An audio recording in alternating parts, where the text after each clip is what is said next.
ರಾಜ್ಯದ ನೂತನ ಮುಖ್ಯಮಂತ್ರಿಗಳಾಗಿರ್ತಕ್ಕಂಥ ಮಾನ್ಯ ಶ್ರೀ ಶಿವಕುಮಾರ್ ಅವರಿಗೆ ಒಂದು ಮನವಿ ಮತ್ತು ವಿನಂತಿಯನ್ನು ಮಾಡಲಿಕ್ಕೆ ಬಯಸ್ತೇನೆ. ರಾಜ್ಯದಲ್ಲಿ ಕಳೆದ 3 ವರ್ಷದಲ್ಲಿ ಸುಮಾರು 3,000ಗಳಷ್ಟು ಪ್ರಾಥಮಿಕ ಶಾಲೆಗಳು, ಅದು ಕನ್ನಡ ಮಾಧ್ಯಮದ ಪ್ರಾಥಮಿಕ ಶಾಲೆಗಳು ಮುಚ್ಚೋಗಿದ್ದಾವೆ. ಅದಕ್ಕೆ ಕಾರಣ ಅಂದರೆ ಮಕ್ಕಳ ಸಂಖ್ಯೆ ಕೊರತೆ ಅಂತ ಹೇಳ್ತಾರೆ. ದುರ್ಬಿನ್ ಹಚ್ಕೊಂಡು ವಿಧಾನಸೌಧ ಕಡೆ ನೋಡುವಂಥ ಪದ್ಧತಿ ಹೋಗ್ಬೇಕು. ಈ ದೇಶದಲ್ಲಿ 190ರಷ್ಟು ಶಾಲೆಗಳಿಗೆ ನಾವು ಭೂಮಿ ಖರೀದಿ ಮಾಡಿಲ್ಲ, ದಾನಿಗಳೇ ಕೊಟ್ಟಿದ್ದಾರೆ. ಬಹುಶಃ ಈ ಊರಿನಲ್ಲೂ ದಾನಿಗಳೇ ಕೊಟ್ಟಿರ್ಬೇಕು. ದಾನಿಗಳಿಂದ ತೊಗೊಂಡು ಮಾಡಿದ್ದೀವಿ. ಶಾಲೆ, ಕಾಲೇಜು, ಹಾಸ್ಪಿಟ್ಲು ಎಲ್ಲವನ್ನೂ ಕೂಡ ದಾನಿಗಳಿಂದ ತೊಗೊಂಡು ಮಾಡಿದ್ದೀವಿ. ದಾನಿಗಳು ಯಾಕೆ ಕೊಟ್ಟರು? ಆ ಊರಿನಲ್ಲಿರ್ತಕ್ಕಂಥ ಹಿರಿಯರ ಒಂದು ಪ್ರಭಾವದಿಂದ, ಆ ಊರಿನಲ್ಲಿರ್ತಕ್ಕಂಥ ಹಿರಿಯರೆಲ್ಲರೂ ಸೇರಿ ಆ ಕಾಲಘಟ್ಟದಲ್ಲಿ ಎಂಥ ಕಟ್ಟಡ ಕಟ್ತಿದ್ವು, ಹಂಚು ಹಾಕಿ ಕಟ್ತಿದ್ವೋ, ಸೀಟ್ ಹಾಕಿ ಕಟ್ತಿದ್ವೋ, ಮೇಲ್ಮುದ್ದೆ ಹಾಕಿ ಕಟ್ತಿದ್ವಿ. ಅದನ್ನು ಕಟ್ಟಿಸಿಕೊಡ್ತಕ್ಕಂಥ ಕೆಲಸಕ್ಕೆ ಊರಿನ ಹಿರಿಯರೆಲ್ಲರೂ ಕೂಡ ಮಾಡಿದ್ದಾರೆ. ಆ ಪ್ರವೃತ್ತಿ ನಾವು ಮುಂದುವರಿಸ್ಕೊಂಡು ಹೋಗದೇ ಇದ್ರೆ ನಮಗೆ ಅಪಾಯ ತಪ್ಪಿದ್ದಲ್ಲ. ಶಾಲಾ ಶಿಕ್ಷಕರಿಗೆ ಮತ್ತು ಶಿಕ್ಷಣ ಅಧಿಕಾರಿಗಳಿಗೆ ಒಂದು ಮಾತನ್ನು ಹೇಳಲಿಕ್ಕೆ ಬಯಸ್ತೇನೆ. ನೀವು ಸಮಾಜಮುಖಿಯಾಗಿ ಕೆಲಸ ಮಾಡಬೇಕೆ ಹೊರತು ಸರ್ಕಾರಿ ನೌಕರರಾಗಿ ಕೆಲಸ ಮಾಡಬಾರ್ದು. ನೀವು ಗುರುಗಳಾಗಿ ಕೆಲಸ ಮಾಡಬೇಕೆ ಹೊರತು ನೌಕರರಾಗಿ ಕೆಲಸ ಮಾಡಬಾರ್ದು ಅಂತ ವಿನಂತಿಯನ್ನು ಮಾಡಲಿಕ್ಕೆ ಬಯಸ್ತೇನೆ.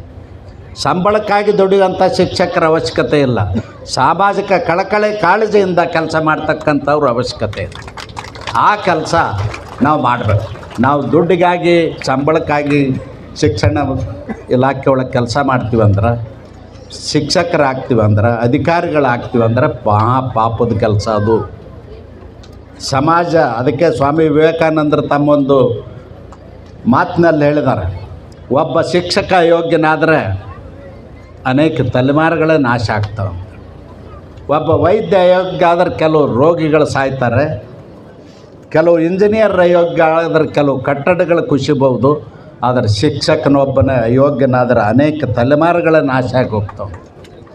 ಅದಕ್ಕಾಗಿ ನಾನು ಈ ಸಂದರ್ಭದಲ್ಲಿ ತಮ್ಮಲ್ಲಿ ಕಳಕಳಿಯಿಂದ ಪ್ರಾರ್ಥನೆ ಮಾಡ್ತೇನೆ, ಎಲ್ಲರೂ ಸೇರಿ ಇದು ಸಮಾಜದ ಸೇವೆ. ಶ್ರೀಮಂತರಿದ್ದವ್ರು ಕೊಡ್ರಿ, ಇರಲಾರ್ದವ್ರು ಇಲ್ಲ. ಮಾಡಿ ಉತ್ತಮವಾದಂಥ ಶಿಕ್ಷಣದ ವ್ಯವಸ್ಥೆಯನ್ನು ನಿಮ್ಮೂರಿನಲ್ಲಿ ಮಾಡಿರಿ. ಚಿದಾನಂದ ಗೌಡರು 10 ರೂಮ್ ಕಟ್ಟಿಸ್ಕೊಟ್ಟಾರೆ. ಇದು 6ನೇದು. ನಾನು ನೋಡ್ಲಕ್ಕತ್ತಿ ಎಷ್ಟಕ್ಕೆ ಬಂದು ನಿಮ್ಮ ಜೋಡಿ 2-3ಕ್ಕೆ ಬಂದಿದ್ದೀನಿ. ಉದ್ಘಾಟನೆ ಮಾಡಲಿಕ್ಕೆ, ಅಡಿಗಲ್ಲಿ ಹಾಕ್ಲಿಕ್ಕೆ ಬಂದಿದ್ದೀನಿ. ನಾನು ಚಿದಾನಂದ ಗೌಡರಲ್ಲಿ ಏನು ಆಸೆ ಮಾಡ್ತೀನಿ ಅಂದ್ರೆ,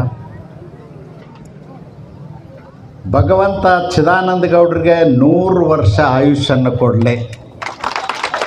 100 ಸರ್ಕಾರಿ ಶಾಲೆಗಳನ್ನು ಹಳ್ಳಿಗಳಲ್ಲಿ ಕಟ್ಟುವಂಥ ಶಕ್ತಿ ಅವ್ರಿಗೆ ದಯಪಾಲಿಸಲಿ ಅಂಥೇಳಿ ನಾನು ಭಗವಂತನಲ್ಲಿ ಪ್ರಾರ್ಥನೆ ಮಾಡ್ತೇನೆ. ಯಾಕಂದರೆ ಇದೇ ಸಮಾಜ ಸೇವೆ, ಇದೇ ಕಾಯಕ ದಾಸೋಹ ತತ್ವ. ನಾವು ದುಡಿದು ಬಂದದ್ದರಲ್ಲಿ, ಉಂಡು ಉಳಿದದ್ದರಲ್ಲಿ ಸ್ವಲ್ಪ ಭಾಗ ಸಮಾಜಕ್ಕಾಗಿ ಕೊಡ್ತಕ್ಕಂಥ ಕೆಲಸವನ್ನು ಮಾಡಬೇಕು. ಆ ಕೆಲಸ ಚಿದಾನಂದ ಗೌಡರು ಮಾಡ್ತಾರ ಅಂಥೇಳಿ ಆಶಯವನ್ನು ವ್ಯಕ್ತ ಮಾಡಿ, ಭಗವಂತ ಇನ್ನೂ ಹೆಚ್ಚಿನ ಅವಕಾಶವನ್ನು ಅವ್ರಿಗೆ ದಯಪಾಲಿಸಲಿ. ಇವತ್ತು ನನ್ನನ್ನು ಕೂಡ ಕರೆದು ಅತ್ಯಂತ ಸಂತೋಷ ಸಂಗತಿದ್ರೆ 11ನೇ ತಿಂಗಳಲ್ಲಿ ಈ ಕಟ್ಟಡದ ಉದ್ಘಾಟನೆ ಮಾಡಿಸಿದ್ರೆ ನನ್ನ ಕಡೆಯಿಂದ ಅಡಿಗಲ್ಲಿ ಹಾಕಿದ್ದನ್ನು ಸಂತೋಷ ಆಗಿದೆ. ಇನ್ನೂ ಹೆಚ್ಚು ಇಂಥ ಶಾಲಾ ಕಟ್ಟಡಗಳು ಬರಲಿ, ಶಿಕ್ಷಣ ಪ್ರೇಮಿಗಳು ಹೊರಹೊಮ್ಮಲಿ. ಒಂದು ಕಾಲ ಇತ್ತು, ನಾವೆಲ್ಲ ಹೇಳ್ತಿದ್ವಿ ಅನ್ನದಾನ ಶ್ರೇಷ್ಠ ದಾನ ಅಂತ. ಇವತ್ತು ಅನ್ನದಾನ ಶ್ರೇಷ್ಠ ದಾನ ಅಲ್ಲ. ಇವತ್ತು ಶ್ರೇಷ್ಠ ದಾನ ಅಂದ್ರೆ ಶಿಕ್ಷಣ. ಯಾಕೆ ಇದನ್ನು ಮಾತನ್ನು ಹೇಳಿದ್ವಿ ಅಂದ್ರೆ, ಹರೀಶ್ರವ್ರು ಮಾತನಾಡುವಂಥ ಸಂದರ್ಭದಲ್ಲಿ ಹೇಳಿದರು, ಆ ಮಕ್ಕಳು ನಾಡಗೀತೆಯನ್ನು ಹಾಡಿದ್ದನ್ನು ಕರೆದು ನಾನು ಎಲ್ಲ ಮಕ್ಕಳನ್ನ ಅದೇ ಅಬ್ಸರ್ವ್ ಮಾಡ್ತಾಯಿದ್ದೆ. ಯಾರು ಗಂಭೀರವಾಗಿ ನಿಂತ್ಕೊಂಡು ಹಾಡ್ತಾರಂತೇಳಿ ಆ ಪೂರ್ವಿಕ ಅನ್ನುವಂಥ ಮಗಳು ಹಾಡಿದ್ದನ್ನು ನೋಡಿ ನನಗೆ ಭಾಳ ಸಂತೋಷ ಆಯ್ತು. ನಾನು ಹಾಡಲಿಲ್ಲ, ಆಕೆಯೇ ಅಬ್ಸರ್ವ್ ಮಾಡ್ತೀನಿ, ಎಲ್ಲರಲ್ಲೂ ಕಣ್ಣಾಚೆ. ಅದಕ್ಕೆ ನಾನು ಈ ಸಂದರ್ಭದಲ್ಲಿ ನಿಮಗೆ ವಿನಂತಿ ಮಾಡ್ತೀನಿ, ಸರ್ಕಾರಿ ಶಾಲೆಗಳು ಮುಚ್ಚದಂಗೆ ನೋಡ್ಕೊಳ್ರಿ. ಈ ಶತಮಾನದ ಕೊನೆ ಶಿಕ್ಷಕರು ನೀವೇ ಆಗಬಾರ್ದು. ಸರ್ಕಾರಿ ಶಾಲೆ ಶಿಕ್ಷಕರು ನೀವೇ ಆಗಬಾರ್ದು.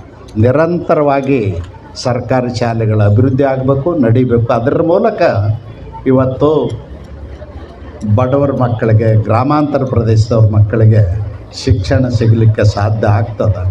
ಇರದಿದ್ದರೆ ಕಷ್ಟ ಆಗ್ತದೆ.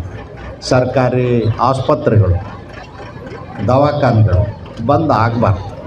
ಬಡವರಿಗೆ ಆರೋಗ್ಯ ಸಿಗಬೇಕಂದ್ರೆ ಸರ್ಕಾರಿ ಆಸ್ಪತ್ರೆಗಳು ಇರಬೇಕು.